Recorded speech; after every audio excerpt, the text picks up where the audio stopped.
একেবারেই আলাদা এবং অসম্ভব মজার একটা ভর্তার রেসিপি নিয়ে হাজির হয়ে গেলাম। আজকে তৈরি করব বেগুন, টমেটো, ধনেপাতা ভর্তা।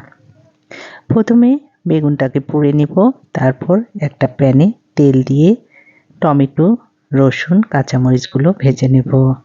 অবশ্যই সরিষার তেল ব্যবহার করতে হবে, ভর্তায় কিন্তু সরিষার তেল ব্যবহার না করলে ভর্তার মজা হয় না। এবার দিয়ে দেব পেঁয়াজ। পেঁয়াজগুলো দেওয়ার পর চুলার জাল মিডিয়াম এবং লোয়ের মাঝে রেখে ভেজে নিতে হবে। সবশেষে দিয়ে দেব ধনেপাতা। ভালো করে ভেজে নিয়ে নামিয়ে ঠান্ডা করে নিব। প্রথমে আমি এগুলো ভর্তা করে নিব। ভর্তা করা হয়ে গিয়েছে, এবার লবণ দিয়ে বেগুনটাকে ভালো করে হাত দিয়ে চটকিয়ে ভর্তা করে নিব।